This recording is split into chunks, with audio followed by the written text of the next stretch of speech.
వర్షాకాలం వచ్చిందంటే చాలు చల్లదనానికి పాములు పురుగులు ఎక్కడ పడితే అక్కడ దర్శనమిస్తూ ప్రజలను భయాందోళనకు గురి చేస్తుంటాయి.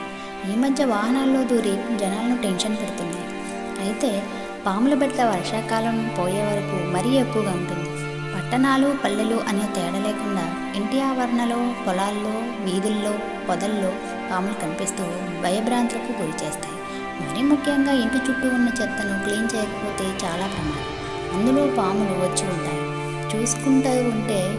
చూడకుండా ఉంటే కాటు వేసే ప్రమాదం ఉంది. కాబట్టి జాగ్రత్తగా ఉండకపోతే ఒక్కొక్కసారి ప్రాణాలు కూడా పోయే అవకాశం ఉంటుంది. అయితే కొంతమంది చెట్లను పెంచుకుంటూ ఉంటారు. అందులోకి పాములు ఎందుకు వస్తాయి అనే భ్రమలో ఎప్పుడు పడితే అప్పుడు చెట్ల దగ్గరికి వెళ్తుంటారు. దీంతో ప్రమాదంలో పడతారు. కానీ కొందరు జాగ్రత్తగా ఉండడం వల్ల ప్రాణాలతో బయటపడతారు. అయితే కొన్ని చెట్లను పెంచడం వల్ల పాములు ఇంటి ఆవరణలోనే తిరుగుతాయి. కాబట్టి వర్షాకాలం పోయేంత వరకు ఈ చెట్లను తొలగించాలి, లేదంటే ప్రమాదం కొని తెచ్చుకున్నట్లు.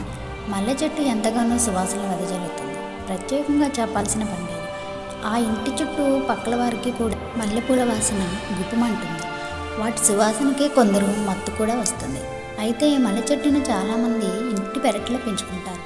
కానీ కొన్నిసార్లు అది ప్రమాదమైనది. మల్లె చెట్టు గుబురుగా ఉంటుంది కాబట్టి పాములు వెదజల్లే సువాసనకు పొదల్లో వచ్చి చేరవచ్చు. అది మీరు చూసుకోకుండా చెట్టు దగ్గరికి వెళ్తే ప్రమాదంలో పడతారు.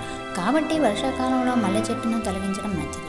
అలాగే నిమ్మ చెట్టు కూడా వర్షాకాలం ప్రమాదం. దీనివల్ల చాలా కీటకాలు, పక్షులు, ఎలుకలు చెట్టు వద్దకు వస్తాయి. అలాగే పాములు కూడా ఆహారం కోసం చెట్టు వద్దకు చేరుతాయి. అందుకే నిమ్మ చెట్టును పెంచుకునేవారు జాగ్రత్తగా ఉండాలి. దానిమ్మ చెట్టు చాలామంది ఇంట్లో పెంచుకోవడం సర్వసాధారణం. ఈ చెట్లు వేర్లు, ఆకులు, కాయల వల్ల ఎన్నో ఆరోగ్య ప్రయోజనాలు కలిగి ఉన్నాయి. కానీ దీనివల్ల పాములు వస్తాయి. కాబట్టి వర్షాకాలంలో దానిమ్మ చెట్టును పెంచుకోకూడదు.